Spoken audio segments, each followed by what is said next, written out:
اس لیے ایک حدیث میں ہے کہ ثلاث دعوات، تین دعائیں ہیں جو ہر حال میں اللہ قبول فرماتے ہیں. ثلاث دعوات مستجابات، اور وہ پہلی دعا نے آپ نے فرمایا کہ وہ ہے جو والدین کے لیے دعا مانگتا ہے، وہ سب سے پہلی دعا ہے. ودعوت المسافر، مسافر کی دعا بھی قبول ہوتی ہے.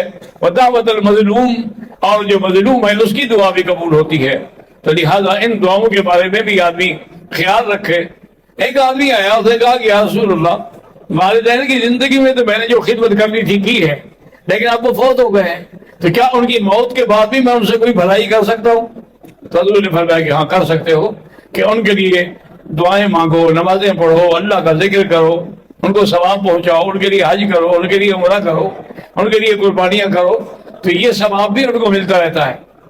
اور ایسا ایک دفعہ یہ بھی آیا ہے کہ ایک بیٹا بڑا نافرمان تھا اپنے والدین کا، والدین فوت ہو گئے، لیکن اس کے بعد اس نے جتنی ان کے لیے دعائیں کی ہیں نا، جتنی اس نے اس کے لیے ثواب بخشا ہے، اللہ نے اس کو فرما برداروں میں شامل کر دیا کہ جو زندگی میں نہیں کر سکا لیکن بعد میں تو وہ نبھا رہا ہے نا، تو اس لیے اللہ نے اس کو یہ مرتبہ بھی عطا دی ہے.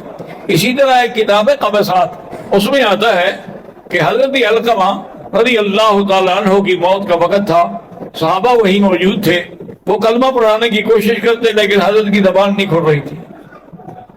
وہ جلدی سے دوڑے اور حضور کی خدمت میں آئے کہ یا رسول اللہ، حضرت علقمہ کے ساتھ یہ ہو رہا ہے جو صحابی ہے، اور صحابی کے لیے تو جہنم حرام ہے، لیکن اس کو تو زبان نہیں کھلتی کہ کلمہ پڑھ لے.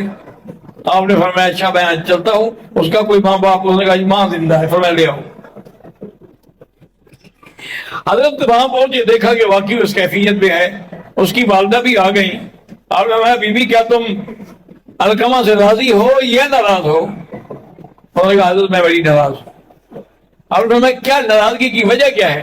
اور کہا حضور اپنی بیوی کو مجھ پہ ترجیح دیتا ہے، ان کے لیے رہنا کھانا پینا جو اعلیٰ انتظام کرتا ہے میرے لیے وہ نہیں کرتا ہے. اور پھر میں صحابہ کو حکم دیا کہ لکڑیاں اکٹھی کرو. انہوں نے پوچھا حضور لکڑیاں کیوں اکٹھی کریں؟ اور میں آگ جلا کے میں تیرے بیٹے کو ڈالتا ہوں. اب تو جناب اس کی چیخ نکل گئی.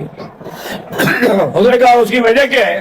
بھیا تمہاری نافرمانی. اور کہا میں نے اس کو معاف کیا، میں نے اس کو معاف کیا، وہ ساری غلطیاں معاف کی. تو اس کے بعد دیکھتے ہیں تو حضرت کا کلمہ پڑھ رہے ہیں، فوراً زبان بھی کھل گئی.